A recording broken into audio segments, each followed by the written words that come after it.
நீங்கள் பார்த்துக் கொண்டிருப்பது உங்கள் விஜய்.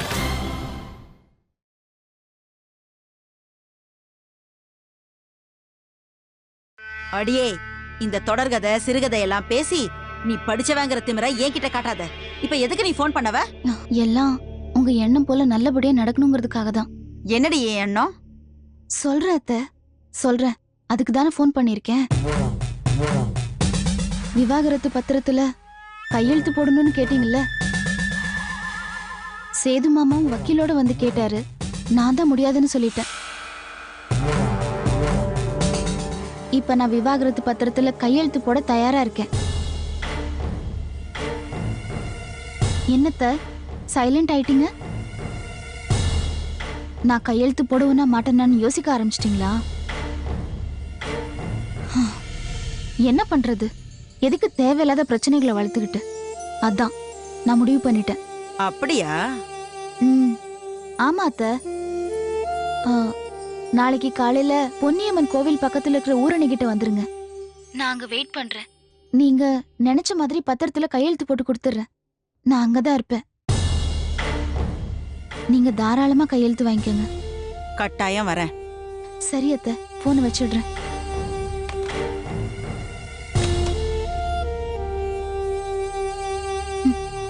நாளைக்கு வாங்க, உங்களுக்கு இருக்கு கச்சேரி.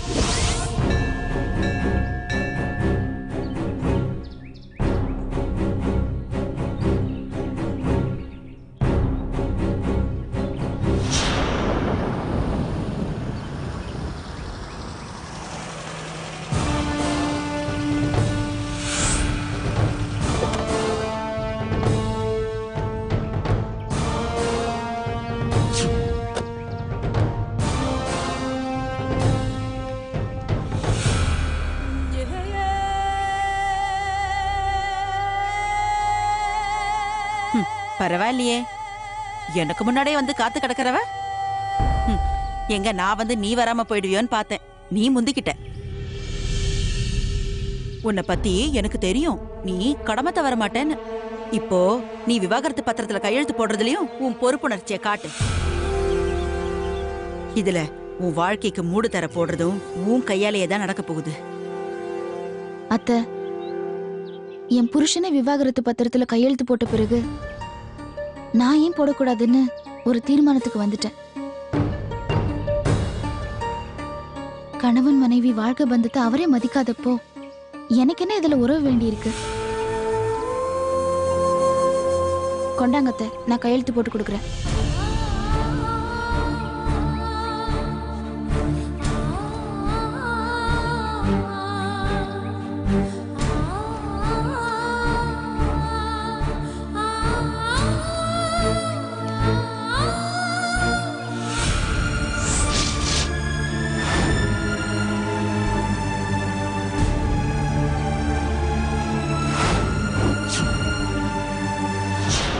அத்தை, ஒரு நிமிஷம். உங்ககிட்ட ஒரு விஷயம் கேட்கணும். அதுக்கு மட்டும் பதில் சொல்லிட்டு போங்க, போதும். என்ன கேட்க போறவ? அதே இந்த பத்திரத்துல கையெழுத்து போட்டுட்டல. இனிமே உனக்கும் எங்க குடும்பத்துக்கும் என்ன தொடர்பு இருக்க போகுது? உன் வாழ்க்கையே திசை தெரியாத கப்பலா போக போகுது. இதுல கேள்வி வேறையா? கேளு. அத்தை, என்ன என் புருஷன்கிட்ட இருந்து எதுக்காக பிரிக்கிறீங்கன்னு நான் தெரிஞ்சுக்கலாமா? அடியே, என் வீட்டுக்கு நான் தாண்டி ராணி. அங்க நீ வந்து அதிகாரம் பண்ணா நான் உன்னை விட்டுருவேனா?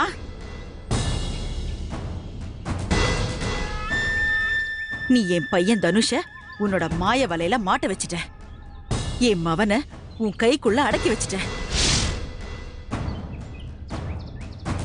என்னையும் என் மூத்தவனையும் என் குடும்பத்தையும் மதிக்காதது எனக்கு சுத்தமா பிடிக்கலடி. அதனாலதான் உன்னை பிரிக்க நினைச்சேன். என் வீட்லயே வந்து என்கிட்டயே திமிர காட்டுறியா? நான் விட்டுருவேனா? ஏய், இந்த ஆண்டாளு அடுத்தவங்கள அடக்கி வாடுறவ, அடங்கி போறவ இல்ல. உன்னை எப்படி என் மவன் கிட்ட இருந்து பிரிக்கிறதுன்னு யோசனை பண்ணிக்கிட்டு இருந்தேன். ஆனா நீ எதுலயுமே சிக்கலையே.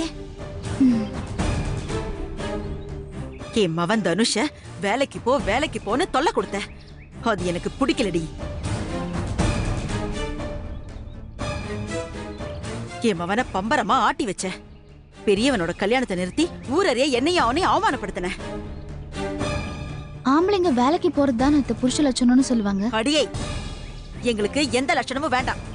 உன்னோட யோசனை எல்லாம் ஊ வீட்டோட வச்சுக்கோ. ஏன் அத்தை கலசத்துல நீங்களே மண்ணெண்ணெயை கலந்துட்டு ஏன் அத்தை என் மேல பழிய போட்டீங்க?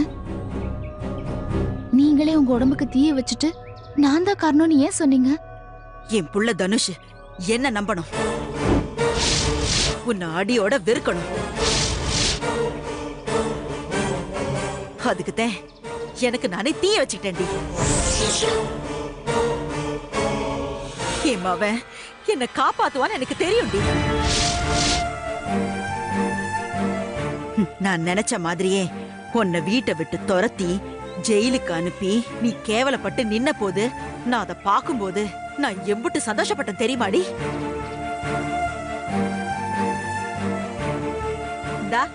இப்ப இந்த விவாகரத்து பத்திரத்துல கையெழுத்து போட்டுட்டல, இனிமே உன் தலையெழுத்து முடிஞ்சு போச்சுடி. இனிமே நீ தெருவுல ஒரு பிச்சைக்காரியா தாண்டி நிக்கணும்.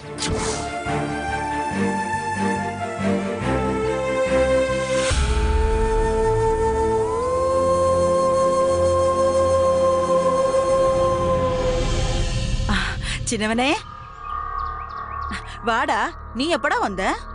பாரு, இந்த விவாகரத்து பத்திரத்துல கையெழுத்து போட வரேன்னு சொல்லிட்டு பழசெல்லாம் பேசி என்ன அவமானப்படுத்துறாடா. டேய், இவ சாதாரண ஆளிலடா சின்னவனே, பெரிய சாகசக்காரி. இந்த சனியை கையெழுத்து போட்டு கொடுத்துருச்சு. இன்னியோட உன்னை பிடிச்ச பீடையம் விலகிடுச்சு. வாடா வீட்டுக்கு போலாம்.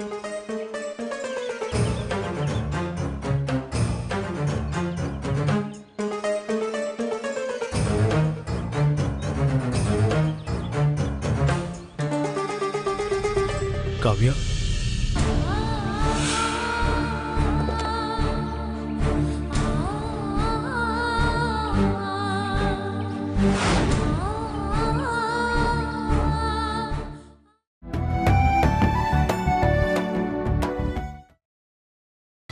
நீங்கள் பார்த்துக் கொண்டிருப்பது உங்கள் விஜய்.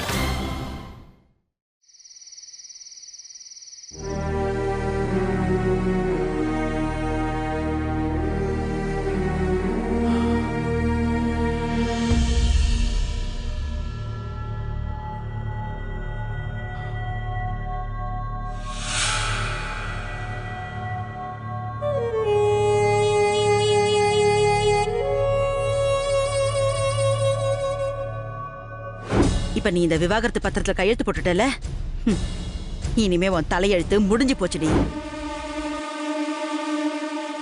இனிமே நீ தெருவுல ஒரு பிச்சைக்காரியா தாண்டி நிக்கணும்.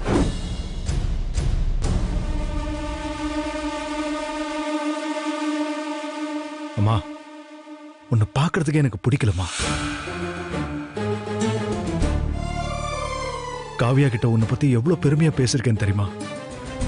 உன்னை தானுமா நான் தெய்வமா நினைச்சிருந்தேன்.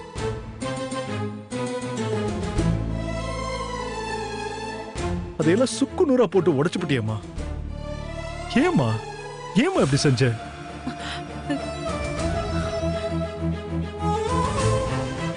காவ்யா உனக்கோ எனக்கோ இந்த குடும்பத்துக்கோ எந்த கெடுதலும் செய்யலையம்மா. ஒரு புருஷனான என் மேல என்ன பாசத்தை காட்டினாலோ அதே பாசத்தை தானே உண்மையிலையும் காட்டினா. காவ்யா இந்த வீட்டுக்கு மருமகளா வந்தது நம்ம போன சென்மத்துல செஞ்ச புண்ணியம்மா. அவளுக்கு கெடுதல் செய்ய உனக்கு எப்படிமா மனசு வந்துச்சு? டேய் தனுஷ், உன்னை எல்லாம் பெத்து வளர்த்து ஆளாக்குனது இந்த அம்மாடா. அதுக்காக கட்டின மனைவி மேல அன்பு காட்டக்கூடாதுன்னு சொல்லுவியா? சொல்லுமா, நீ எதுக்குமா காவ்யா மேல வெறுப்பு சுமத்தணும்? உன் மனசுக்கு பிடிக்காத காரியத்தை அவ ஏதாவது செஞ்சிருக்காளா? செஞ்சிருந்தா அதை எங்கிட்ட சொல்லிருக்கலாம்ல. அதுக்காக நீ அவளை ஜெயிலுக்கு அனுப்பினதை என்னால் நினைச்சு கூட பார்க்க முடியலமா. அவளும் உன்ன மாதிரி ஒரு பொண்ணு தானுமா. உன் பொண்ணா இருந்தா உனக்கு இப்படி செய்ய மனசு வருமா? ஏன்னா அவ ஓ ரத்தம். இவ்வளவு படிப்பு அவங்கள பண்ண நீ எனக்கும் காவ்யாவுக்கும் விஷத்தை கொடுத்து கொண்டு இருக்கலாமேமா. நீ என்கிட்ட இருந்து அவளை பிரிச்சது என் உயிரை பிரிச்ச மாதிரி.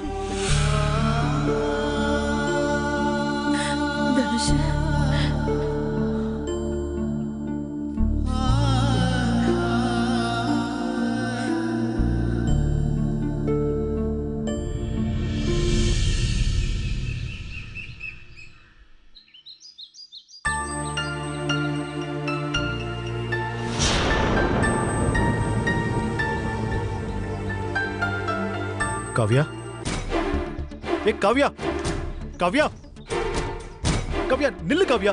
ஏய் காவ்யா, காவ்யா ஒரு நிமிஷம் நில்லு காவ்யா. நான் தான் உன்னை தப்பா புரிஞ்சுக்கிட்டேன், என்ன மன்னிச்சிரு காவ்யா. உன்கிட்ட நான் எத்தனை தடவை மன்னிப்பு கேட்டாலும் தாகும். உன்னை உதாசீனப்படுத்தினது ஏன் தப்புதான் காவ்யா. ஏய், என்ன பாக்குறத பார்த்தா இன்னும் நீ என்ன மன்னிக்காத மாதிரி தெரியுது. உண்மைதான். உன்னை மன்னிக்கவோ ஏத்துக்கவோ என்னால முடியாது. நான் எவ்வளவு தடவை என்ன நிரபராதி நிரூபிக்க முயற்சி பண்ண. நீ என்ன நம்பல, எவ்வளவு அலட்சியப்படுத்தின. உங்க அம்மா கேட்ட உடனே டைவர்ஸ் பத்திரத்துல கையெழுத்து போட்டிருக்க. ஐயோ, என் மனநிலை சரியில்லாத நேரத்துல என் சம்மதம் இல்லாம கையெடுத்து வாங்கிட்டாங்க. இத நான் மனசரிஞ்சு போடல காவ்யா, புரிஞ்சுக்கோ. இங்க பாரு, இந்த நொண்டி சாக்கல என்கிட்ட சொல்லி என் மனசை மாத்த பார்க்காத. முதல்ல உனக்கு என் மேல உண்மையான விசுவாசம் இல்ல, அதனாலதான் நீ கையெழுத்து போட்டிருக்க. என்னால இனிமேலும் உன்னை ஏத்துக்க முடியாது. காவ்யா,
வா காவ்யா, நம்ம வீட்டுக்கு போயிடலாம். இந்த பூ இல்ல, என்ன சிவப்பு கம்பளமே விரிச்சு வான்னு கூப்பிட்டாலும் நான் வரமாட்டேன். உன் அம்மா பேச்ச நம்பி நீ செஞ்ச ஒவ்வொரு செயலும் என் நெஞ்சில முள்ளா குத்திக்கிட்டு இருக்கு. உன்னை பொறுத்த வரைக்கும் இந்த ரோஜா அன்பின் அடையாளமா இருக்கலாம், ஆனா என்ன பொறுத்த வரைக்கும் நான் வடிச்ச ரத்த கண்ணீரின் அடையாளம் இது.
காவ்யா, ப்ளீஸ் காவ்யா, எனக்காக கொஞ்சம் மனம் விட்டு பேசு காவ்யா. ஏதோ என்னோட அறியாமையில மனுஷனா நடக்காம உனக்கு கஷ்டம் நேரும் போதெல்லாம் கண்டுக்காம விட்டது ஏன் தப்புதான். இங்க பாரு, இந்த மாதிரி ரோட்ல நீ என் பின்னாடி வர்றது சரியில்லை. பாக்குறவங்க தப்பா பேசுவாங்க, தயவு செஞ்சு போயிரு. காவ்யா, நீ என்னோட ஒய்ஃப். யார் என்ன நினைச்சாலும் அதை பத்தி எனக்கு கவலையே கிடையாது. கணவன் மனைவிக்குள்ள 1000 இருக்கும். அதெல்லாம் வீட்ல, ரோட்ல இல்ல. காவ்யா, இனிமேலும் உன்னை பிரிஞ்சுக்க முடியாது காவ்யா. ஏன்பா, நானும் உன்னை பார்த்துட்டு தான் இருக்கேன். என்ன அந்த பிளேட்டை வம்பு பண்ணிக்கிட்டே இருக்க? உடம்பு எப்படி இருக்கு? பிச்சு போடுவேன் பிச்சு. யோ போயா, என்னையா பார்த்துட்டு இருக்க? மேடம், இவங்க என் ஒய்ஃப் மேடம். என்னம்மா, இந்த ஆள் சொல்றது உண்மைதானா? ஆமாங்க. ஏயா ஒய்ஃப்னு சொல்ற, அப்புறம் ஏன் வம்பு பண்ற மாதிரியே பேசுற? இல்ல மேடம், எங்களுக்குள்ள கொஞ்சம் மன வருத்தம், அதான் பைக்ல வர சொல்றேன், வரமாட்டேங்கிறா. வரல, கிளம்பு. போ கிளம்பு. யோ கிளம்பியாண்ணா? என்ன லுக்கு? கிளம்பு கிளம்பு.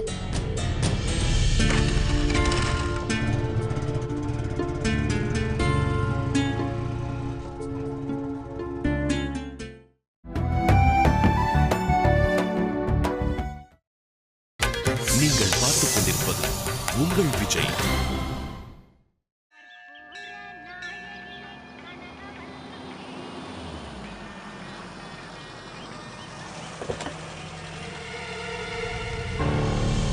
ஏய், கோயிலுக்கு போனோமா சாமி கும்பிட்டுட்டு வந்தமான்னு இருக்கணும். எனக்கு நிறைய வேலை இருக்கு. சீக்கிரம் வந்து தொலை போ.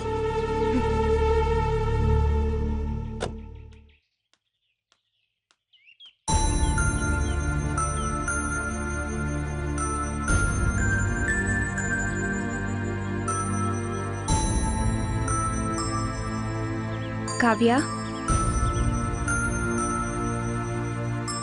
என்னக்கா ஏன் இவ்ளோ லேட் ஆச்சு? உங்களுக்காக எவ்வளவு நேரம் காத்துட்டு இருக்கேன் தெரியுமா? கிளம்புற நேரம் தான் காவ்யா. என் வீட்டுக்காரர் தான் அந்த வழியா தான் போறேன், இறக்கி விட்டுட்டு போறேன்னு சொன்னாரு. அதான் லேட் ஆயிடுச்சு.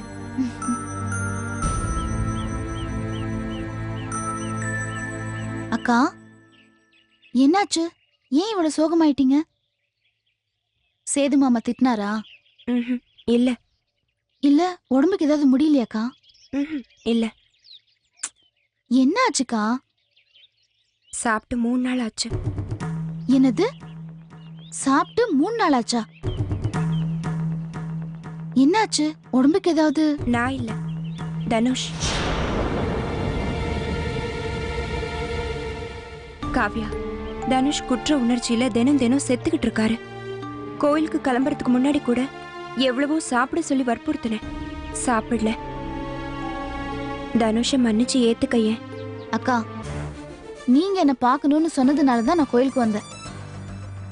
தனுஷை பத்தி பேசுறதா இருந்தா நான் இப்பவே கிளம்புறேன். காவ்யா, தயவு செஞ்சு போயிடாத.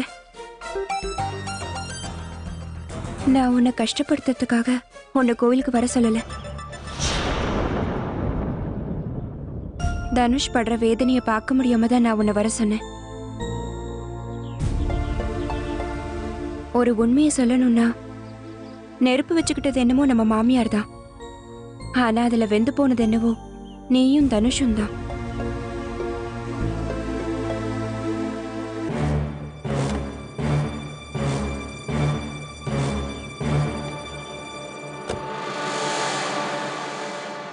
செய்யாத தப்புக்கு இப்படி 2 பேரும் போட்டி போட்டு தண்டனை அனுபவிக்கலாமா?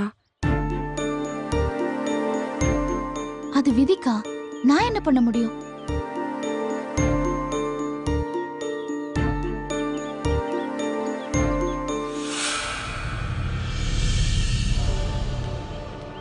தனுஷ மன்னிக்க நான் யாரு? எனக்கு ஏற்பட்டது ஒரு கெட்ட கனவு. அதை நான் மறக்க நினைக்கிறேன்க்கா. தயவு செஞ்சு அதையே நினைக்க வச்சு அழ வைக்காதீங்கக்கா.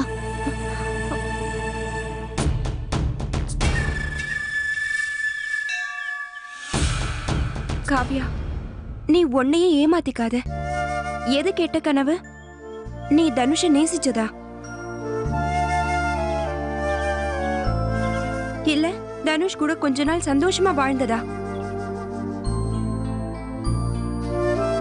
எனக்கு புரியல. இதே கோவில்ல என்கிட்ட தனுஷ் என்னோட பேச சொல்லுங்க, நான் குற்றம் செய்யாதவன்னு நான் தனுஷ் கிட்ட எப்படியாவது எடுத்து சொல்லணும்னு என்கிட்ட அழுதியே, ஞாபகம் இல்லையா? நீ ஆசையா இருந்த தனுஷ் மேல இப்ப உனக்கு எவ்வளவு வெறுப்பு?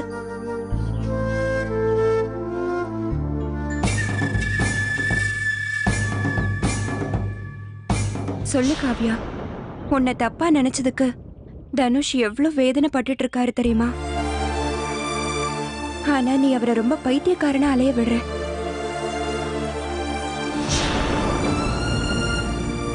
ஒரு கெட்டவனோட கருவியை நான் வயித்துல சுமக்கிறப்போ ஒரு நல்லவனை நீ உன் மனசுல சுமக்க மறுக்கிறியே. அக்கா, சந்தேகப்பட்டு தீ குளிக்க சொல்லியிருந்தா கூட நான் நிம்மதியா தீ குளிச்சிருப்பேன். ஆனா என் மேல தப்பு இருக்குன்னு அவரோட உறுதியான மௌனமான முடிவு என்ன சாக கூட விடல தெரியுமா? தனுஷ் 3 நாளா சாப்பிடலன்னு கவலைப்பட்டீங்க. நான் 30 நாளா தூங்கலக்கா. நான் கண்ணை மூடினா திறந்தா அவன் மௌனமா நிக்கிறதா தெரியுது.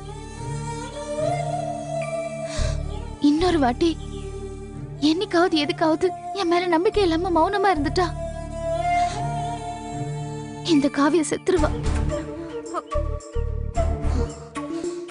காவ்யா, என்ன உயிரோட இருக்க விடுங்க ப்ளீஸ். இவ்வளவு நேரம் நீங்க பேசினதால கேட்டுட்டு இருந்தேன் வலியோட. இனிமே தயவு செஞ்சு எனக்கு வலியை கொடுக்காதீங்கக்கா. நான் வரேன்.